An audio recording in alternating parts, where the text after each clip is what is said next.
Alright, this is going to be the third installment of the origins of Mithraic mysteries. As you can see today, again, naked. I don't have my rings or bracelet or whatever that thing is called on. It's called the Saints. So this is an extremely interesting chapter. I know the first two videos that I did on this, really I didn't care for those videos because I was just like, well, this guy said this and this guy said that, that. And this is uh, this is extremely interesting. So the question is, we in the last chapter 2, we talked about all of the the Trinoctony being a star map, and the question comes about, well, if it's a star map, then what constellation is Mithras? And in chapter 3, we actually find out. It's very stunning how this guy put everything together. Well, he noticed that what the strange thing was is that it wasn't like the Trinoctony was very strange in the fact that anytime somebody's depicting uh, any god killing or any god doing anything, the eyes are always pointed towards the goal. Such I believe was there was one goddess killing a bull, and she's looking directly at it. Why is Mithras looking away? Well, what we find is directly above Taurus, the star constellations that would overtake it, we see things like a swan. I think there's a thing of wheat, a swan, a young woman, a triangle ship.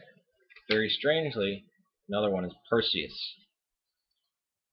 What's odd about this? Well, Mithras always wears what's called a Phrygian cap. It's what they used to denote the Magi in many icons. It's a hat a felt hat that points forward, curved forward, and it's used to symbolize people from the Orient, the ancient Orient, by that Anatolia with modern day Turkey, but more so Persia. It denotes the Iranians.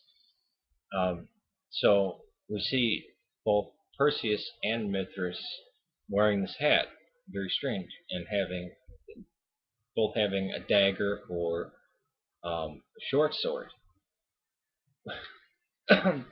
Well, I don't have all the time to go into it, but the similarities with Mithras and Perseus are striking, and we see, well, whenever Perseus is depicted, what do we see? We see him looking away because he's slaying Medusa. Remember the Gorgon? So he has to look away or look into. I think it's his shield that to actually see her. So he has to look away in order to kill her. And we see Mithras not looking at the bull, but staring forward or away as he's killing the bull, just like Perseus would. But again, Mithras is killing the bull, Perseus is killing the Gorgon. Well, there's this statue of what they call the deity in all the Mithrarium, all the underground cave sanctuaries that we see. And it's this very strange lion-headed god with a snake wrapped around it and wings. So, just want to show you. This is the type of god that we see. Well, what did the ancient Romans and Greeks depict the Gorgon as? I don't know if you can see this. Right over here is the Gorgon, and it has the lion's head, snakes coming out of its mouth, its hair. It has wings and the body of a man. What do we see? A lion-headed figure with a snake wrapped around it, lion-headed wings, and it's got the body of a man. Look how close those look. This is a picture right here of Perseus killing the Gorgon, and this is the statue of the deity in all the Mithrarium. Also, we see the Mithrariums being underground, the caves, and Perseus was born when his mother was enchambered underground and Zeus had to come in as a shower of gold to impregnate her. So we see the constellation of Perseus being that which the what's it called? That which is the given account for the Mithras, for the figure of Mithras in the Tanakh.